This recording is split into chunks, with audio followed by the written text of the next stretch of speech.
Some of these questions are ridiculous. You all make me laugh. If you follow me on different platforms, you probably know that I was gone. I was gone for 9 days. And I'm gonna show you the results of being gone for 9 days. I was back here putting stuff in the trailer. My truck here, I just emptied it out, put it in there. We are officially flipping the page from sourcing season to strictly selling season for the most part. We've got a few little sourcing tricks up our sleeve for the winter, but my situation is very different than a lot of you depending on where you live.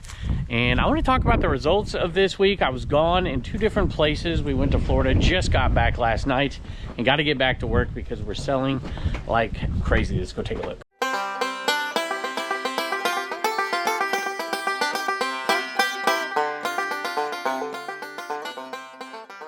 So this is going to be a very different type of video today. I don't know how long it's going to be. I'm going to go through the sales. I want to talk about doing something that I've never done. I've never left my store unattended for 9 days and left it open at the same time. I can do that now, thank goodness.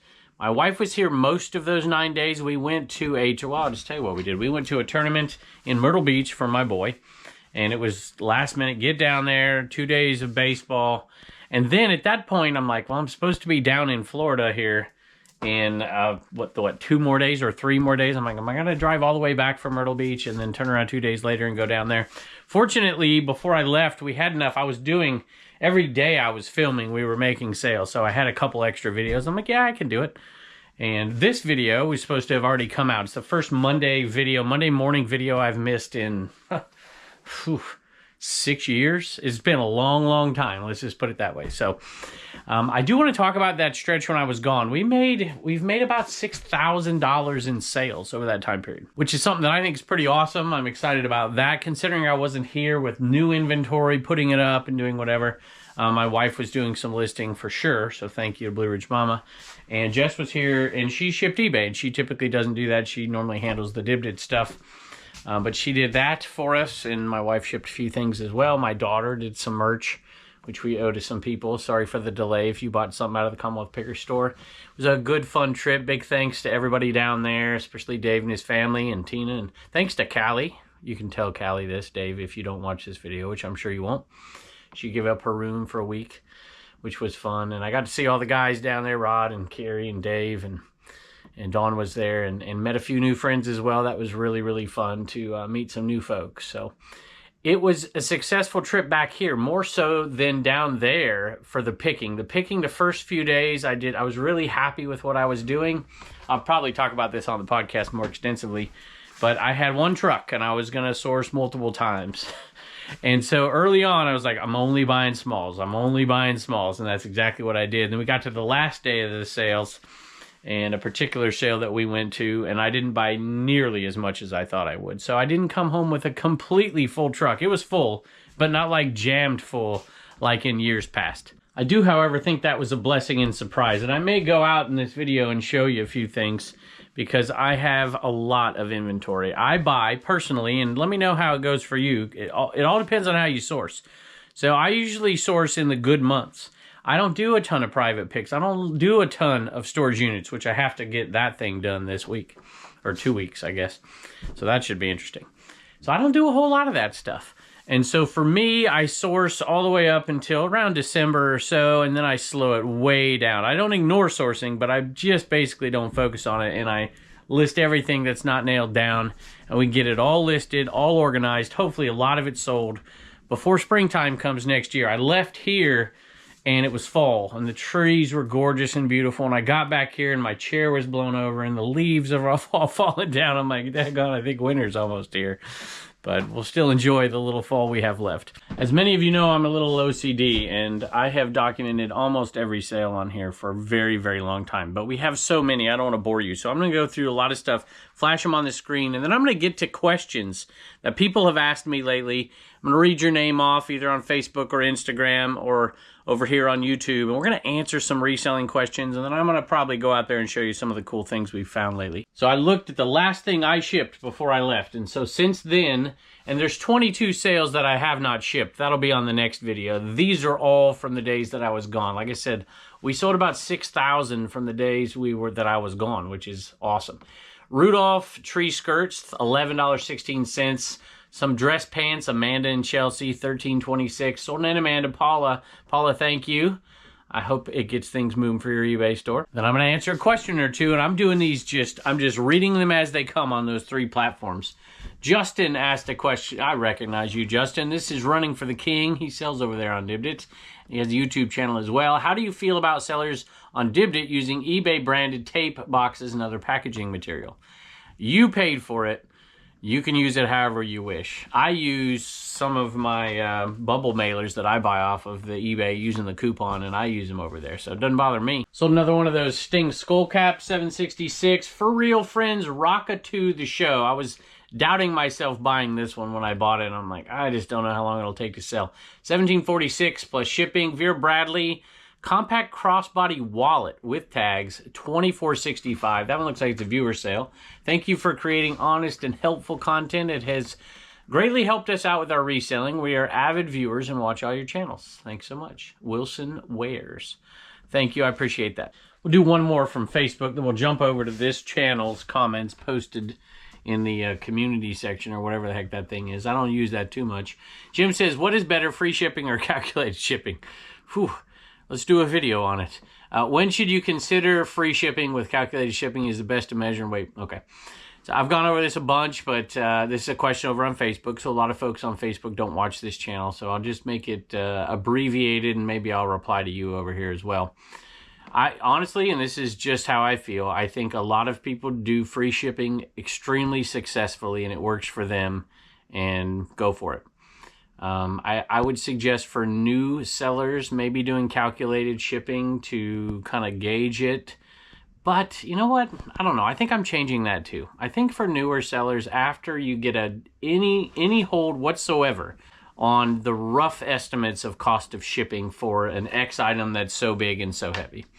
By the way, size is much more important than weight, and people miss that all the time. A lot of new sellers. Definitely much more important than weight.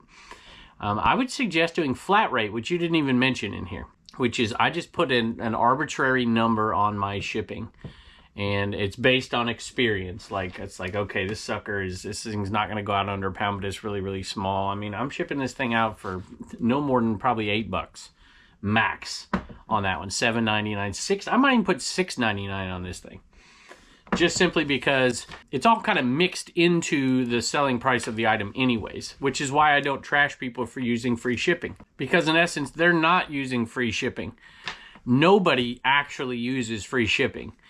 And I realize you put free shipping on the item, but all that is factored into your cost of your item. I don't think it really matters. Find something that you like, and if you get the rest right, you're going to be okay. That's the way I feel about it right now. That may change depending on how things change, but I could do any one of those methods, and I don't think it would make a dime's worth of difference, to be honest with you. But this is the one I prefer. I sold a Nike belt when I was gone. I never saw it again, of course. Because, by the way, this is something that I was a little worried about. You know, I don't use a SKU system. And so for me to leave means my wife or Jess or whoever's doing it needs to know where the items are. They didn't ask me one question about any of the 68, I don't know, there's actually more than that.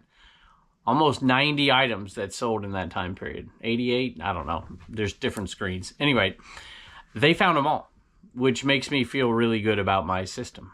So I don't know how long it took them, but they found them all without asking me anything. Nike belt, $25.95 plus shipping. Bromley's single stroke 3-blade cartridges, $40 plus shipping. I don't sell, this video just came out on the Commonwealth Picker channel. I picked up a steel book. I used to never pick up DVDs. I think the first time I ever heard the word steel book was from Dave, and I'm like, huh, and now so when I see him, I pick them up. Disney Sleeping Beauty Steelbook DVD, $39.95 plus shipping. Looking at my screen here, Bill has a question, sort of rhetorical maybe, I don't know. Has anyone noticed how competitive FedEx shipping prices have been over the last few months? I almost exclusively use them to ship larger items, and sometimes for smaller items when they are the same or a little cheaper than USPS. So, well, I've gone over this quite a bit before. I think FedEx has been very competitive for a very long time. The problem is the ridiculous upcharges when they come turns you off to it. Now, I have only had 2 upcharges all year on FedEx. My mind is swimming here. Too much driving. But one of them was huge. One of them was a big upcharge. And I'm like, this is ridiculous. And so I go back and forth between them. I will oftentimes use FedEx still. Maybe 6-8 items a week. I didn't say 6-7. So a few items a week. So I would love, if FedEx didn't have that ridiculous upcharge every once in a while when they screw something up, or maybe I did, I don't know, but I doubt it. I would use them as much as humanly possible. But right now, if it's just borderline, I'm going USPS and not FedEx. But if it's not borderline and is a huge difference, I'm going to go FedEx. I just saw the next question, and I've got to talk about these next 3 sales really quick, but I'm a little embarrassed to answer, but I'm going to. Retired Bath & Body Works Juniper Breeze Shower Gel, 42 of them got bought. It's a good buy that turned out to be an amazing buy because of this particular type that is retired and does really well. $45.90 plus shipping. Sold an old Pentax camera with some accessories, $32.16 plus shipping. Women's Volleyball Championship PlayStation 2 game, which is not something that I would normally pick up, but this one was sealed, so I grabbed it, $15.95 plus shipping. I'm gonna go back here and turn this light on really quick. And I wanted to just say thank you to whoever it was, and I cannot remember you already in this short amount of time who sent me that, because that is the greatest thing ever. I've got to get some work done back here today, too, to get ready to film this next video, because I got to start picking again, and I've got junk everywhere.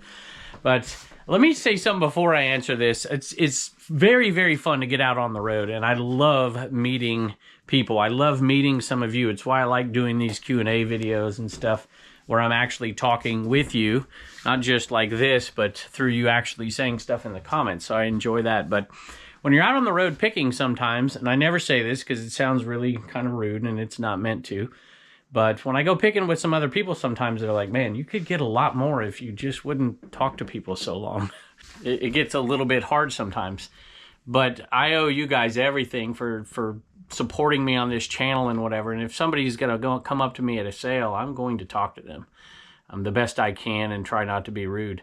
There was one particular sale down there where I walked up to this sale, and you'll see it on the Commonwealth Picker channel, and there was good stuff everywhere.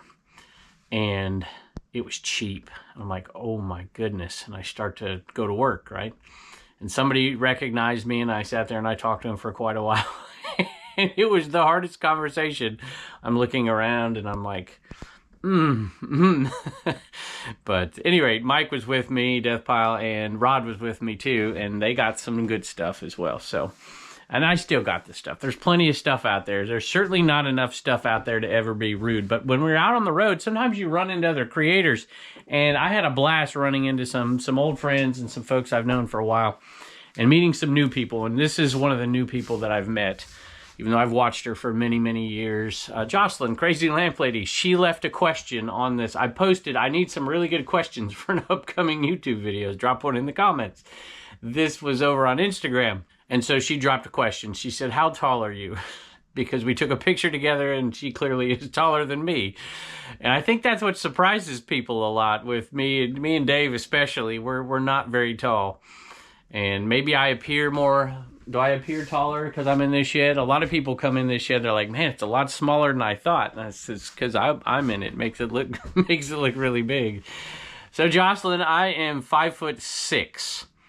So I'm not terribly tall. But I'm taller than my wife, and I'm maybe half an inch taller than Dave. That's all that matters. That's all that matters. But thank you. You were very generous with your time down there. It was very nice to meet you and hang out for a while. We had a blast and hope to do it again sometime. It is one thing I notice when I'm out there meeting people who are successful on social media, successful in the business world, successful resellers, at how hard they work.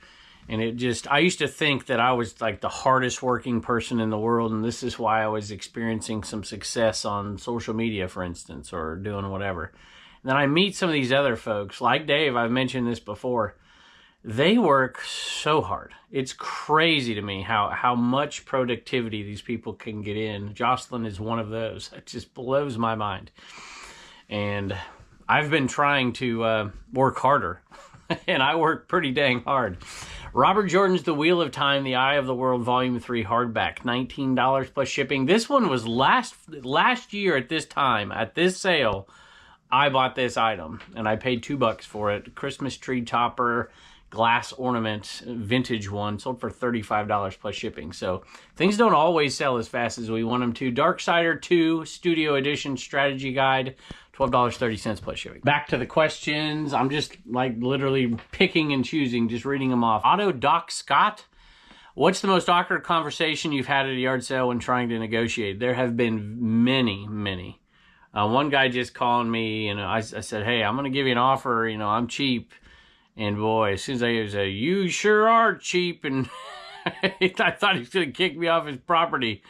Probably the most awkward ones come around the camera. It doesn't happen very often, but like, are you filming? And I'm like, yeah, I can turn it off if you like. And most of the time they're like, nah, don't worry about it. Sometimes they jump right in the camera. But one time I had somebody just go off at me. It's only happened, going off at me, it's only happened once. But I have had maybe a handful, 5 or 6 people over 7 years say, yeah, I'd like you to turn off the camera. And I always do. So, I don't know. One of the most awkward ones was just this last weekend. And we talked about it on the last Trash to Cash podcast because Dave was right there next to me. And that'll be an interesting one, but I'm not going to repeat it here. You can watch that. Looks like there's a question in one of my sales here, so we'll just do that one right here. Not this one. Swinging Utters CD lot. A lot of 5 CDs. That's not right. It looks like there's 3. $14.95 plus shipping. A Revel Jeep Wagoneer Rubicon kit, model kit, $17.05 plus shipping. More Bed Bath & Beyond, a lot of 3. Signature Coconut Lime Breeze Triple Moisturizing Cream, $35 plus shipping. And then we sold a Montgomery Ward lot of 2 catalogs. They only sold for $14, $13.96 plus shipping. But I paid $1, so it's not the end of the world. Sometimes I just like those old catalogs. Some of them go for really good money. Keep an eye out for them for sure. Hi, Kevin. Happy to support you again. I'm a niche down paper and ephemera seller 2 years ago, and I love doing it. You said you're considering opening a separate ephemera eBay store. I have thought about it because of List Easier. How are things changed when you once said that you don't enjoy selling that? Oh, so I still don't particularly like selling ephemera, but I like certain types of ephemera, like that I just mentioned right there, right? I love old, like I bought a bunch of coloring books from the 80s this weekend, and I love selling that kind of stuff. So it really is the topic of the ephemera that makes a big difference for me. So old catalogs, old Sears catalogs and Toys R Us, stuff like that. That's stuff I absolutely love. So it's not all ephemera. I actually like selling postcards. But to me, it takes a pretty intimate knowledge of that category to be so good at it that the time that is used on it, because there's a lot of research with it too. I've considered doing it a little bit more because of List Easier, because if I bought I bought a bunch of tattoo magazines this last weekend, right? And so I'm just going to put those all through the List Easier thing, and it's going to do the research for me, and then I've just got to figure out how I'm pricing the stuff, and it's done. So that's why I mentioned it that way, but I don't think I'll ever focus on ephemera. I just might find opportunity buys that really make sense to do it. So hopefully that answers your question. I welcome you to the niche, he says, and 2, stay out of my niche. Very good. I love that. That is very, very, we all try to be nice, right? It's like, we're rooting for everybody out there, but we're only rooting for everybody out there as long as we're still doing good. That's just human nature. When we're out there picking, boy, we have this little shared chat and we're all out there picking. And I will tell you, Saturday, when I was out there, and thank you to Tim over the years. He's like back at home in DC, and we're all sending him pictures, and he's looking stuff up. And he said he's like the girl on American Pickers with all the tattoos. How come I can't remember her name? Anyway, and he's doing all the research for us, which was neat. But Dave was sending me pictures of what he was finding, and Carrie was putting stuff in there. Rod had a great haul the day before, and it's just like, and you forget about what you're doing.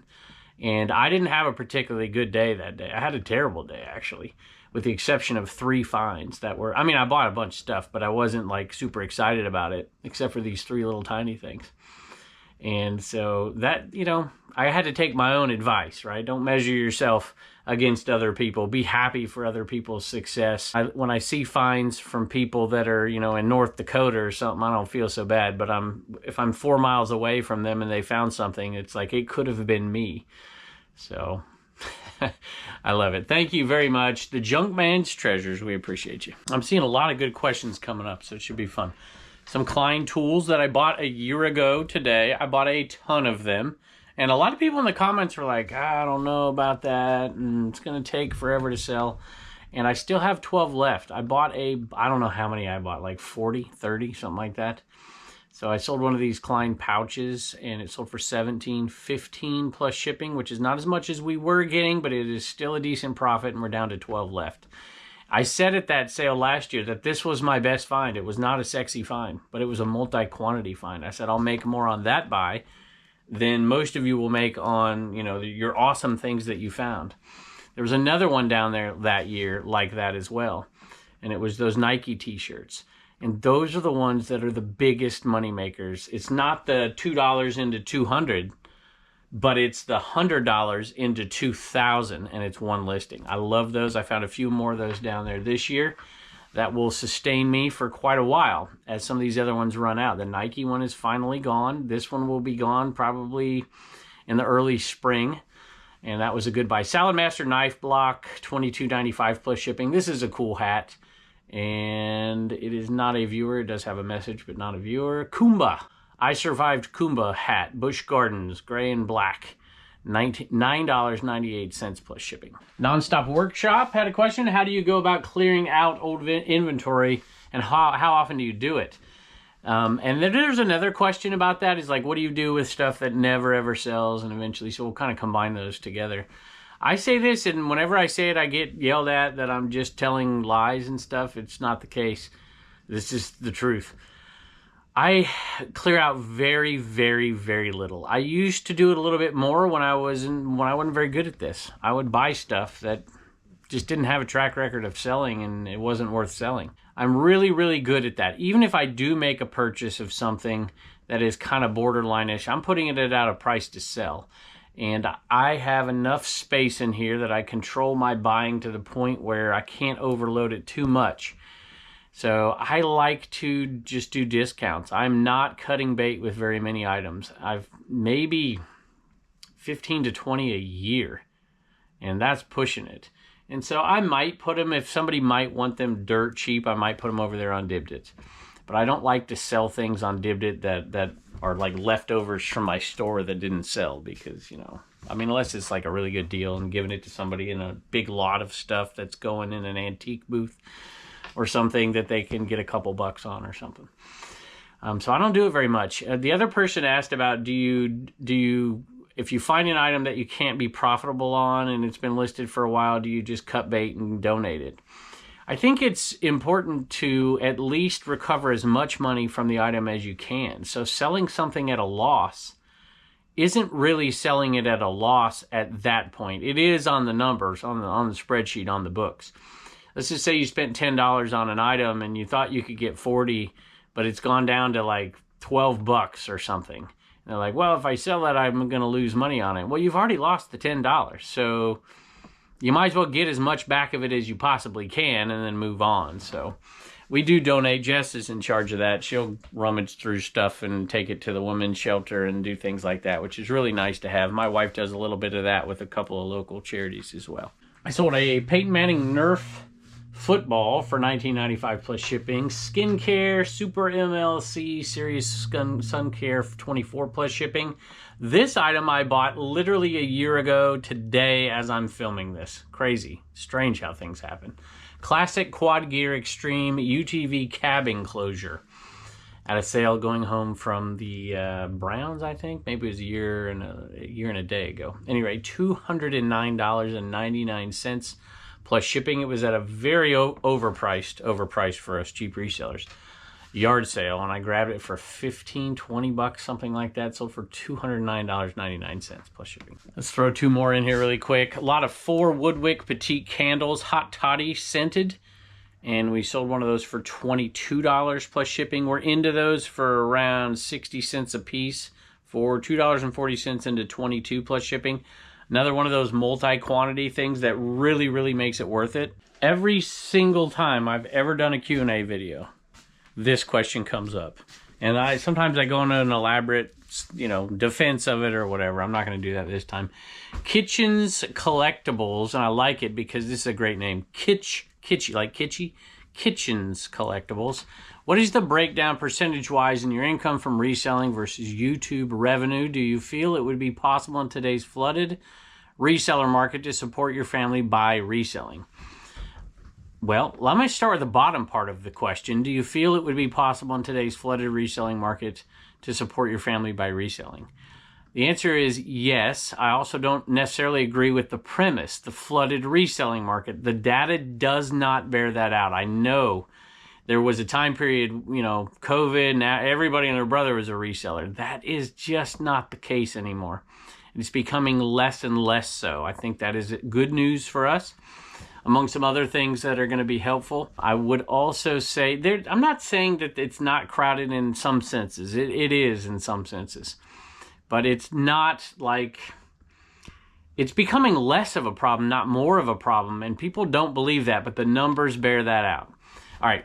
The second part of that is, could you support your family? Yes, I could. I'm not sure that everybody could. I certainly can. Without the money coming in from social media, I could.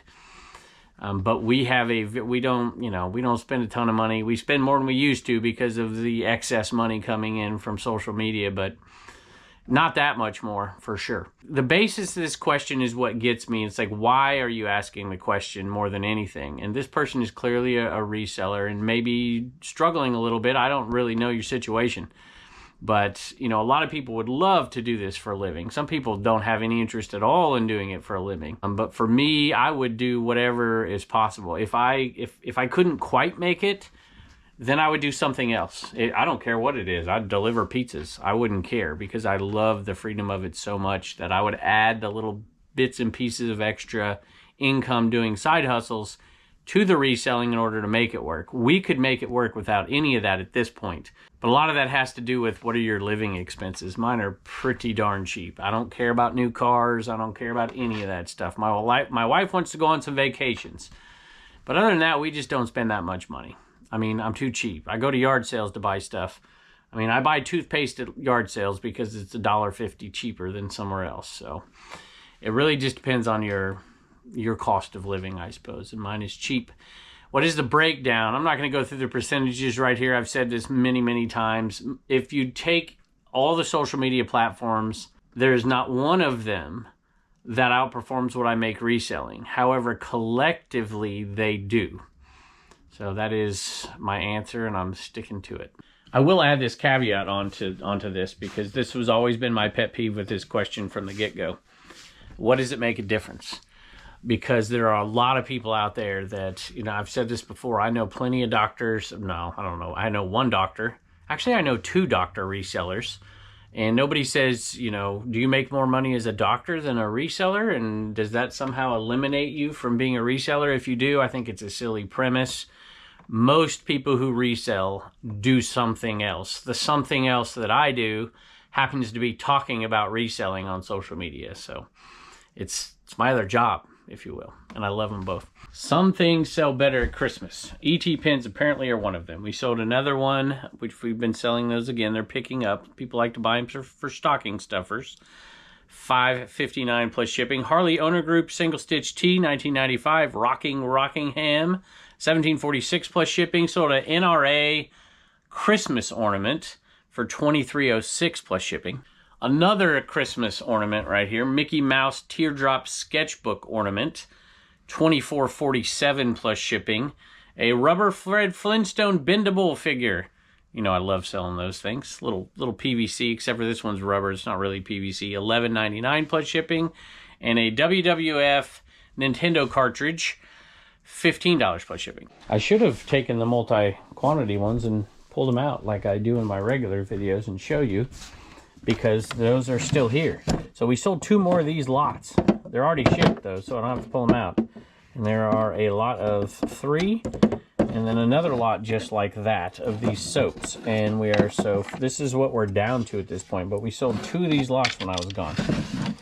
That went for $49.90 plus shipping. It was one of my best buys, and I owe it all to Pops. I was walking away from a sale, and he said, "There's a box of soap underneath that table over there." And I had missed it. It was under the table, and I look under tables. And we sold tons and tons of that stuff, and we are down to 5 lots of it left. And there was regular soaps in there as well. That was, I don't know, thousands of dollars. It was a really good multi-quantity buy for sure. And I sold some Peo-Schleich Smurfette, and a Good Luck. Oh, this one went to Ordy, so this is a viewer sale. Thank you, Ordy. You have bought almost half of these things. It's very kind of you. So those 2 Smurfs sold for $15.90 plus shipping. Half Shell Toys over there on Instagram. I'm sure it's a Teenage Mutant Ninja Turtle site there. When doing consignments, what's the percentage you keep? I hate doing consignments, but when I do them, I will usually do it for no less than 50%, unless it is a close family or, member or friend or something. I just hate doing them. I would rather look at the item and have an educated knowledge about what it's going to go for and about how long it's going to take me, and just buy the dang thing. I don't like keeping track of stuff. It is a headache. That is me. I know there's a lot of people who have that model who make a lot of money, but not me. As I'm scrolling through this, I realized we sold 2 of those soap lots, 2 sets of 2, and we still have 5 left, so $49.90 again. I made a huge sale. Huge sale. Skybox Simpsons First Series open box, 34 sealed packs. Sold for $695 plus shipping. Okay, we've got a question from Trist's General Goods, and this is on YouTube. And their question is, I lost it. When listing items, do you find the psychological trick of 99 cents works more often than just going up a penny to the next dollar? Huge fan. Thank you for all you do. I don't use 99 cents. I use 95 cents. I think, I don't think it's a huge big deal. I wouldn't stress about it either way. Sometimes I'll use full dollar amounts, but usually it's a 95, just like my shipping is like $7.99 or $6.99 or $9.99. I like to do that over there on Dibdit as well for my progressive shipping. I don't think it makes that big of a difference, but I do think that you are very slightly better off, for sure. And think about the people who are looking things up using their, lowest price plus shipping. And you have the exact same price on every single item, and you're at an even dollar and they're at 99 cents. They're going to rank higher than you. Same thing if it goes into the shipping price of it. So if you're at 95 cents, then you're going to rank higher than them. So there's a little bit of an advantage, but nothing to really worry about either way. Sold the last of those Liberty Trapper hats for $14.95 plus shipping. Forza Horizon Xbox 360 game. Surprisingly, $17.95 plus shipping. Vintage Fishburne Military School Virginia hat pin sold for $30 plus shipping. That was crazy. I did not think that when I got it. Sold a Vintage Angels hat. Hurt my soul, but I bought it not too long ago. I sold a lot of those hats off using List Easier. This was one of them. $24.95 plus shipping. Vintage Disney Alice in Wonderland ceramic figure sold for $18.95. plus shipping. This was to a viewer. Hi, Kevin. I'm buying this for my wife, Sarah. Sarah Sells Smalls. Thank you, and thank you for commenting on all this stuff. You may have actually put a question in here somewhere. Love your videos and sourcing on Dibdit, and can't thank you enough for all the helpful tips you've shared with us. Wishing you and your family nothing but the best this Q4. So definitely. Thank you. I appreciate it. Love that you guys are over there sourcing on Dibdit. And that leads into this next question. And this is a question I get often privately, but I don't think I've ever answered it publicly. I have talked about it on the Trash to Cash podcast. From Dirty Riches KC. What is the average percentage price difference between an item sold live versus listing it on eBay? Positives and negatives of doing it live. I sell 90% live, approximately 700 items per week. That's a lot. And get this question daily at the post office from eBay sellers waiting in line for and then there's read more, which I didn't click on. But you get the point of it, right? I'd say there's 2 things here, and you know one aspect of it greatly. I don't think it matters as much as people think, depending on the model you have. So this person is selling 700 items per week live. My guess is you don't care. You're not even comparing the two, because to sell 700 items per week statically is, can you imagine, y'all? Could you imagine how much time that takes? This takes a lot of time too. but it would not even be possible because they just don't sell as quickly. So I guess the generic answer to the question is I get 30 to 70% of eBay value, quote unquote.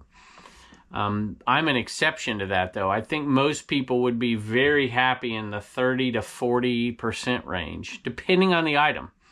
So there's some items you could put out there that could be worth $200, but on a live show, it's going to go for next to nothing, because nobody in that show wants that item or sells that particular thing.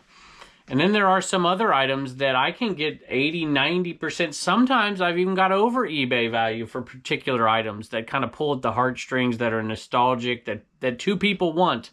And because they have progressive shipping in place, it makes it feasible to buy it over there. Because if you're going to search out an item, let's just pick one really quick. Let's do a Grimace figure. We'll just do a generic little bit here. So let's just say I paid $25 for this guy.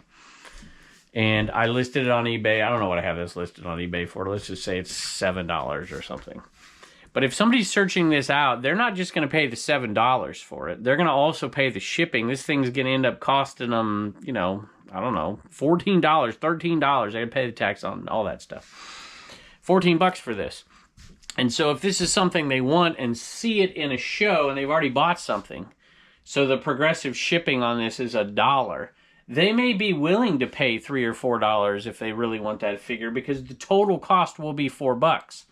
And for me, I'm perfectly happy to do that. I make a profit on the item, but you move things in bulk. And I'm paying a lot less money as well, because I don't have to pay the shipping cost on that whole crazy shipping amount, the fee cost on that. So there's a lot of things that go into play with this. And the biggest thing that I think people who want to live sell don't get is you got to have a lot of inventory and you got to get it cheap in order to make it work. Unless you just have this massive following from social media or something, then it's obviously not quite as important to get it cheap. But most of the people who go on to Dibdit and live selling quit over time are people that see exactly what you're talking about. It's like, I just sold this for $8. I could have got $19 for it on eBay. And that is a legitimate argument for sure. That's why there's a lot of sourcing being done over there, and they're just waiting around for the right deals. There are a ton of people who source on Dibdit in the wintertime all year round, and that is their main source of reselling items. And so it's taking people that have one model and connecting them to people who have another model and making it work. So, but it sounds like you're doing great over there. Probably not on our platform because I don't recognize your name, but you're welcome to come and join us. I bought a ton of CDs the other day, and it had a CD tower with it, and I'm like, sweet, I can sell the CD tower and get most of my money back. It's $24 plus shipping for the CD tower. Reebok Phillip Rivers jersey, $33.24. Some vintage Tupperware. My daughter listed these completely, including putting the price on it, and it hurt my soul. They sold super quick. Love my daughter. I think I would have sold this for at least $12.95, maybe more. But she got it sold, and I paid next to nothing, so I'm happy. $10.45 for some vintage retro. Because they were green in perfect condition, I would have charged more. $10.45 plus shipping. Tupperware. Sold some jeans on discount for $14 plus shipping. Another one of the model kits. This one happens to be a Dodge Super Bee, $14.25 plus shipping. Cornerstones of Freedom books, $23.80 plus shipping. Disney's Magical Tetris Challenge, $21 plus shipping. That's a Nintendo 64 game. Vintage MCM Ceramic Mushroom Salt and Pepper Shaker set.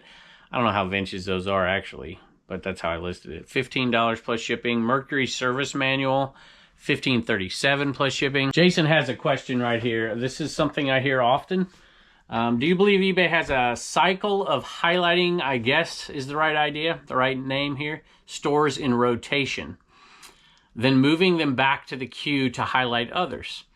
I can't explain why I consistently list 10 plus per day, but some days get 0 to a couple of sales, and then other days I get 10 or 12 sales. I think there's many factors that go into it. I think this is my personal belief. I don't know any of this to be a fact. I think that there are systems in play in eBay system where your store gets more visibility at certain times than others. I don't know if that has to do with repairs and changes that they're cycling through for different people. I do not know. And it's not that I don't care, but I can't do anything about it. So I just move on and I just keep listing and keep doing what I do. And there are some days better than others and some days, are terrible. So just is what it is. Sorry, Jason, don't have a concrete answer for you. Sold a Mad Magazine board game for 20 plus shipping. A wrestling ring for $19.95 plus shipping. Some Disney cassette tapes. There was a lot of them. The different soundtracks for some of the popular 90s, kind of 90s-ish movies. That sold for $19 plus shipping. Another one of the Rode cases with the lip tint, $18.05. And then this was an interesting one right here. Oh my goodness. This is a viewer sale. I didn't think this one would be a viewer sale here. Ebon, New York tinted lace spray dark brown. Long wear through it. It's like spray color for your head, for your hair, I guess. I don't know. $17 plus shipping. And that came from that storage unit. Misty, I went to Misty. Love your channel, learning a lot from you. Misty Unique Finds. Thank you, Misty. Ruth has a question. She says, where do you see yourself living and working 20 years from now? What do you see yourself doing then, especially if the economy totally tanks? Me, I'm planning on being dead. By then, that's what Ruth says. I hope I'm not dead by then. I certainly don't want to be. I'd love to see my grandkids, which I don't have any yet. Don't get any thoughts out there. Jacob, you're old enough to have a grandkid for us here. Get married first, though. You're almost there. Yeah, I'll tell you what, I would love to be comfortable enough 20 years from now to have retired and to continue to resell and maybe coach that grandson that I'll hopefully have someday, baseball. I don't care where I live as long as I have family and friends near. I don't really care. My wife does. So I imagine I see myself wherever she wants me to be in 20 years, but I will still resell. I just don't. I think it's in my blood. As long as I can crouch down and look under a table and then still get back up again, I'll probably be reselling for sure. Another sale from the storage unit, which a lot of people are like, man, you paid a lot for that. I know. There was a method to the madness, I promise you. And so far, Joey over there on Joey Pinjo, who's doing the deal with me, has sold $3,000 worth of clothing. It's pretty much all gone at this point. So that's a huge chunk right there for sure. And he's working with me in this deal. We haven't made our money back yet, but we're getting closer, and there's still a ton of stuff, including the shelving units in there and all the lighting and so much more that I haven't sold here that's already listed on eBay, like this sale right here, $89.95 plus shipping for some carbon monoxide alarms, and there are tons of these in there, and this is just one of the boxes. So, and that's a $90 sale. That was a good one. We have quite a few of those examples. Those are what sold me on it. It was the multi-quantities that I was pulling out of there that was selling me on it. But we still pulled quite a bit to be selling over on dibdit.com this week, next week, and into the future. And so I've sold 300 of that live. I've made a bunch of sales and listed over $2,200 worth of stuff here on eBay already from that. So I have no doubt we will be seriously in the profit by the end of the month and have plenty of stuff to sell for a long time. Jansen Classic Sweater Men's XL Cabinet, $12.64 plus shipping for that sweater. Elmo Plush Baby Frog music thing, $13.96 plus shipping. Some Honda wheel locks, $27.97 plus shipping. Nina Ricci perfume spray, $18.95 plus shipping. This is a viewer sale. Hello, Kevin. Loving your sourcing tips and what you're buying to resell. And that's where I come in. I love watching your podcasts to see what you sold and hope to find what I want to purchase from you. Great sourcing. Looking forward to more. Kathy, I appreciate it. How does Dibdit's progressive shipping work? Okay, this is probably not a great question for right here, but you asked it and it's in line, so let's do it. So if I sell you this ET item right here, this would be, I'd sell this as a medium item. I would sell it to you for whatever you paid on the auction, and if it was the first thing you bought, the shipping might be $7.99 on it. And that means that every item after that is significantly less. Like this would be an extra small item. So if you've already bought that at $7.95 shipping, and you buy this one, your shipping cost on this one will be, depends, extra small might be 50 cents extra in shipping, because this is going to cost nothing more to ship adding this into that box. So that's how we do it. And maybe let's throw in some other examples here. Let's say this paperweight right here. This would be a small item. So this one, if it was your second item you purchased, you would pay $1. Second, third, fourth, eighth, whatever. After your first item, all the other items are progressively cheaper. And so this one, if it was your second item, might be $1.50. And then at the end of the day, you're paying a lot less than that other site in shipping. Unless the seller is giving you the discount themselves, then they're eating the cost. So this system makes much more sense. To me, it does. Way, way cheaper. You also don't have to ship a show within a day of doing the show. You can do shows for 3 days, 4 days, and then ship them all at once. I see Blue Ridge Mama. All right, Blue Ridge Mama had some business questions that we just dealt with. But what are the benefits and drawbacks of an LLC and an S Corp? Oof, I would have ignored this question if I hadn't already read it first. I'm no expert on this, but there are definitely some benefits. You need to be doing, in my opinion, substantial business to make the hurdles you have to jump over worth it. I don't suggest it for a lot of people. It just isn't necessary. But for some people, it is a big benefit, and it mostly comes in the form of, well, there's a few different forms it comes in. People talk about, limiting your liability, obviously LLC, and that's a part of it. That's not as big of a part of it for me, but it's usually the big benefit is saving money on taxes because you're paying yourself a salary, if you will. And that salary is where you're paying the both ends of the Social Security tax, not the employer side of what you're the employer and the employee. So you're paying both sides of it, but you're paying yourself a reasonable wage that you typically would. And so if you're not making much more than that reasonable wage, then it's probably not worth it. But if you're making far more than that reasonable wage you're paying yourself, then you're not having to pay those taxes on both ends of the equation. Sold 2 NIV Bibles, $22 plus shipping, Vera Bradley Imperial Tote Purse matching with the other 2 pieces, $45 for that one, plus shipping. Disney Parks, The Secret Stories and Magic Behind the Scenes, $15 plus shipping. And this one was a viewer sale. Duval Picker. And Connor, hi Kevin, longtime viewer, first time buyer. You and other YouTubers have been giving me advice all these years for reselling, and it has helped. Just wondering if I can get a shout out for my eBay store. Duval Picker, I already did it. There you go. I love it. Just starting back up since buying my home last year, and have been giving access to the garage to do I have been given access from your wife to the garage to do my side hustle of reselling from my wife. There you go. Thanks for all you do, and hope for the best for future endeavors. Thank you, Connor. Throw in 3 more really quick. Get back to the questions. Tundra Targa camera case. Bought this for $1, and I'm like, I don't know if I should have bought that. Sold for $15 plus shipping. Pittsburgh Steelers vintage shark tooth hat. This is the right one. You can see different Steelers shark teeth hat out there. This is the better one, $83.97 plus shipping. Budweiser frog topper right here, these guys right back here.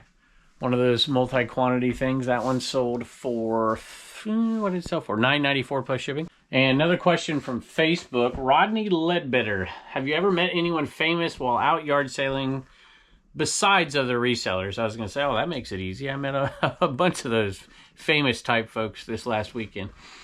Besides other resellers, you know what? I can't think of any right offhand. I'm sure it's happened before. A few people, I don't know if I'd call them really famous, but a few wrestlers in different places, going to different flea markets and stuff like that.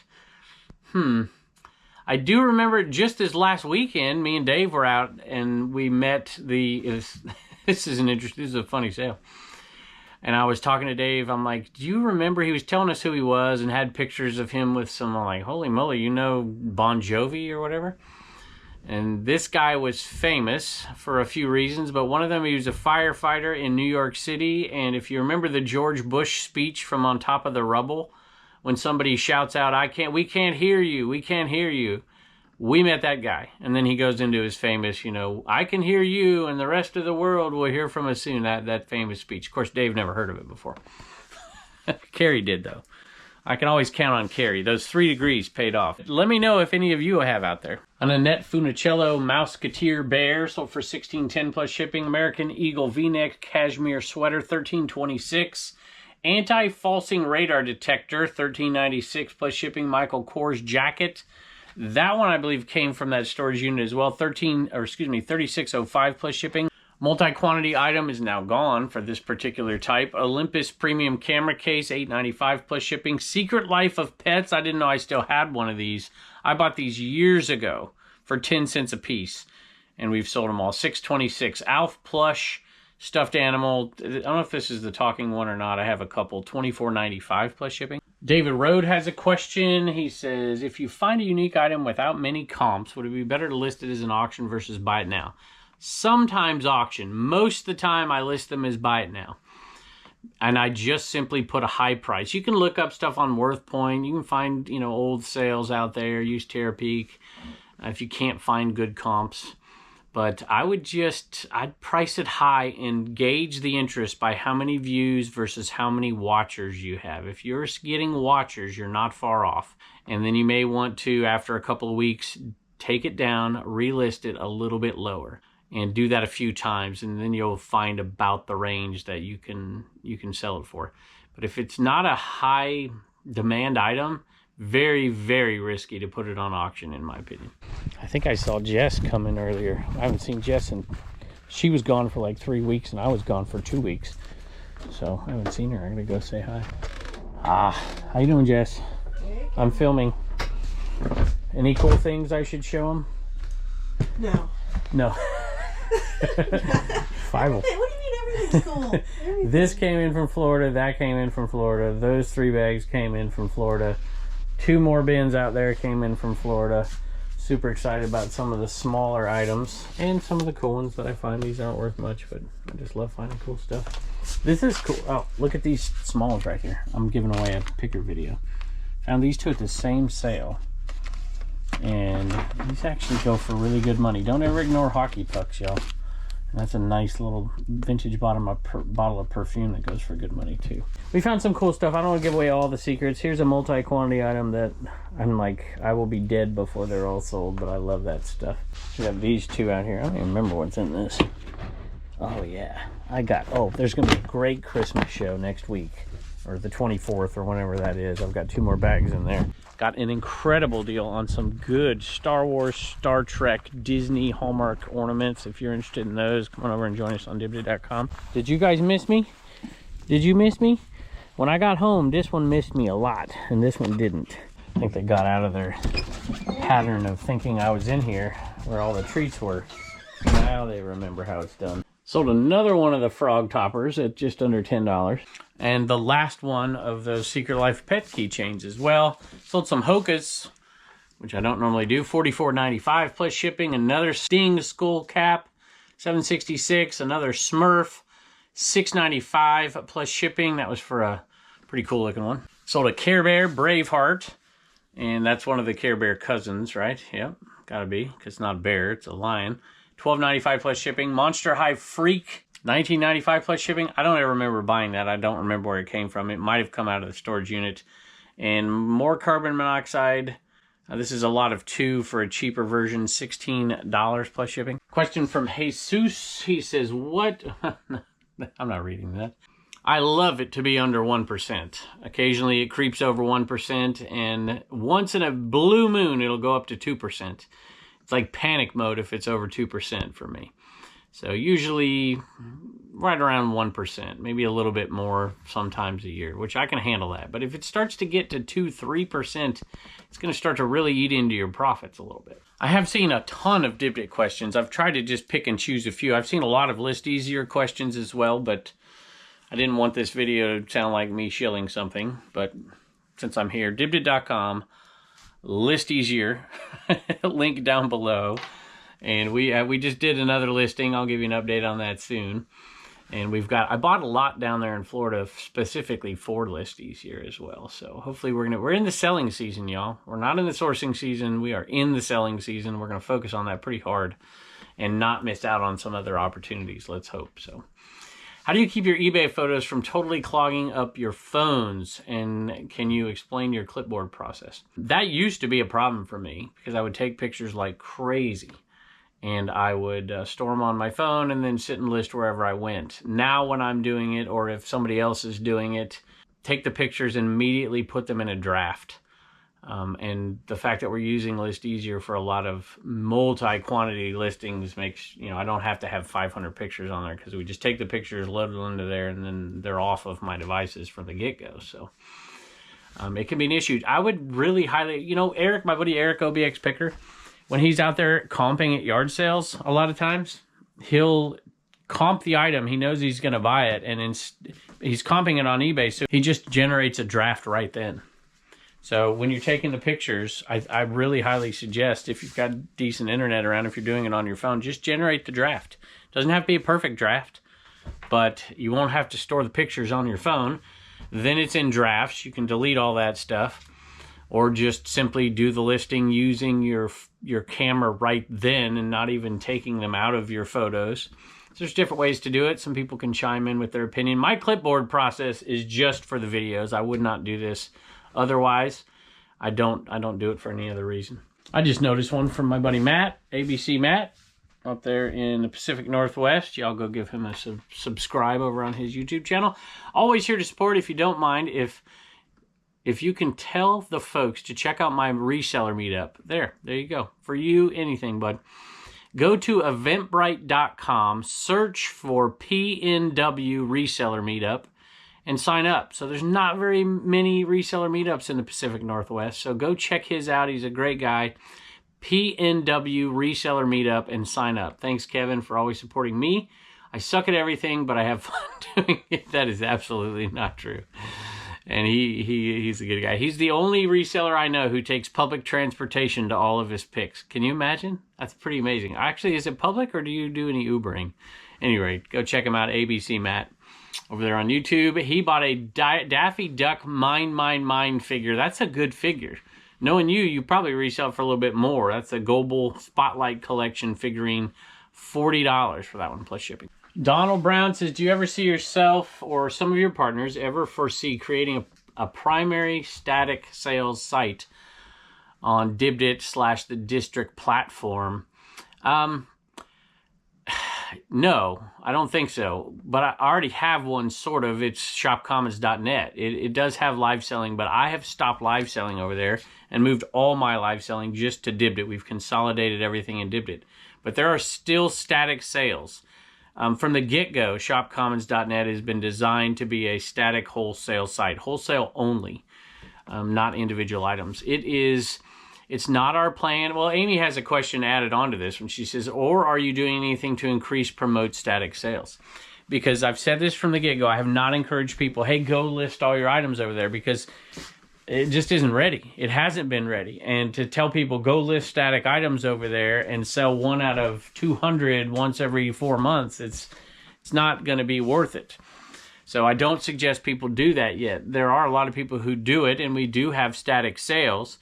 But just like the black and yellow site over there, their first and primary focus was opposite of the way eBay has done it. Obviously there was no live selling back when eBay started, so of course they did it different. And now they're moving towards live selling, and they already have a robust static selling site. The other sites are the opposite, and ours is too. To build the, Whatnot, there are more static sales on Whatnot at this point. I said their name, which is no big deal, whatever. There are more static sales than there ever were before. And it's because of the growth of the platform itself, and then people using it to search out stuff. That's our plan. We are growing it as a live selling site that offers static sales, and as a social media streaming site that can do the live sales through social media. Lots of sellers over there stream their sales on social media, Instagram, TikTok, YouTube. They stream it. I stream mine. And you can make static sales by adding things into your live stream and putting them on screen, and people on Facebook could make a purchase off of your live stream.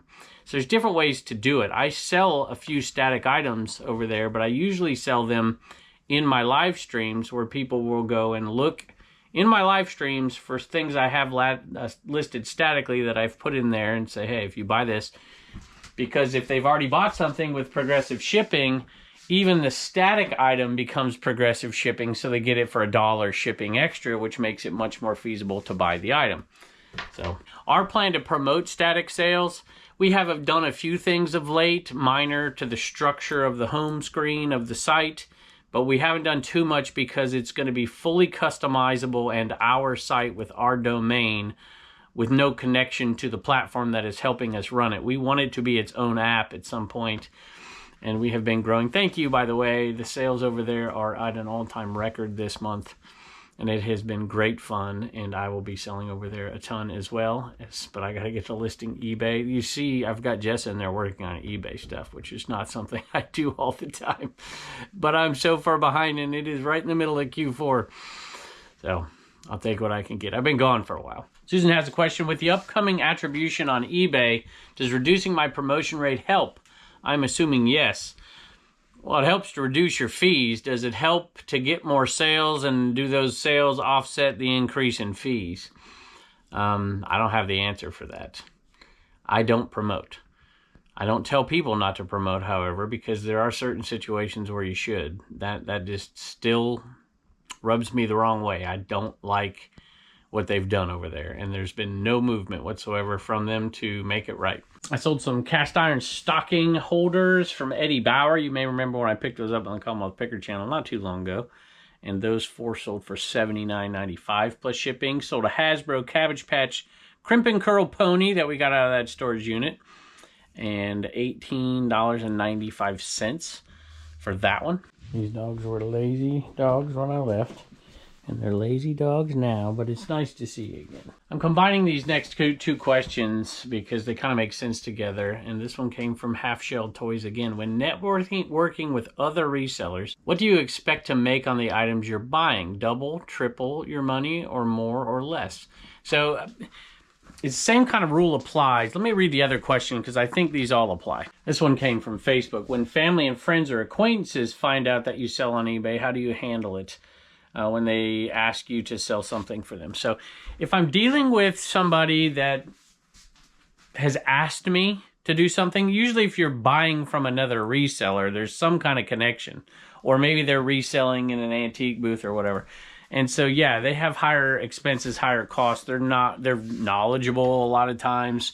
They're your family, for goodness sake. You know, there's different scenarios or situations where if somebody's invited me into their home to do something, I'm much more willing to pay up than I am at a garage sale. I know that doesn't make a ton of sense, but it keeps relationships intact as opposed to somebody that's just having a yard sale you'll never see again. So there is a difference to me, especially if they've asked you in because they know what you're doing.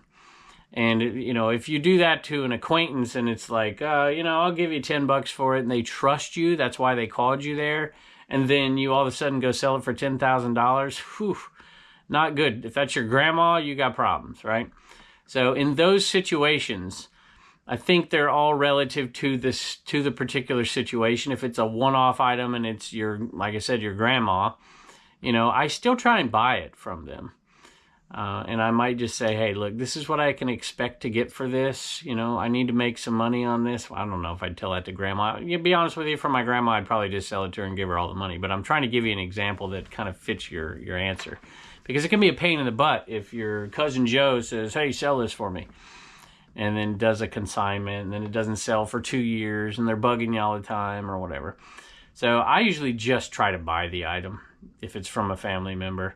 Do your research, try to figure out, you know, look at the sell-through rate. You know, if you've been doing this long enough, what you can get for something, about how long it'll take, and, you know, maybe offer them half of that.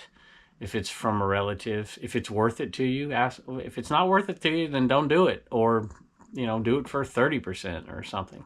You got to pay taxes on that. You got to pay fees. You got to do all that. And you can explain that to them. They're not going to get their feelings hurt. Just explain it to them. And if it's a buyout of somebody who's a reseller, you know, you can't be offering 50%, in my opinion. You got to go down way lower. Like if I was going to buy out somebody's eBay store, I would like it to be 10 to 15, 20%.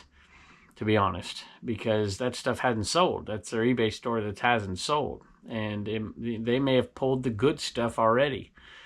And they may have sold the good stuff. So it just depends on the situation.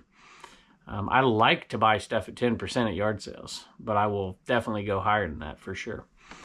So, I don't know. Tell me what y'all think. Man, there's so many great questions. I could do this forever, but I have to edit this video, so I don't want to do it forever. So we'll just pick one more really quick. Some of these questions are ridiculous. Y'all make me laugh. Maybe we'll answer those on the Trash to Cash podcast. I don't know. Let's find one. How about this one? Sherry, what's the biggest reseller no-no? I don't really know. I can tell you one that comes to mind that I see to this day and it blows my mind. Not very many people, but I will get items shipped to me on eBay that have a retail sticker on them. That person packaged it up and took it to the post office and paid retail price to have an item shipped. They didn't ship it using eBay's system. They didn't ship it on pirate ship. You should never, if you're a reseller and you know how this works, you should never the rest of your life pay retail at the post office. It is an absolute ripoff. I ship stuff to my family in Arizona for Christmas, and I use pirate ship because I know this. So my mom would do that. She'd send stuff to me when she used to live out there. Now she lives out here. I'm like, you don't have to do this, right? Oh, gosh, it's crazy expensive. And so now this year, she just brings all the Christmas gifts that are headed back to the West Coast, and she brings them in here, and I ship them for her. So it's the least I could do for my dad out there mowing the grass. At any rate, thank y'all for joining us, and I can't wait to see you next time.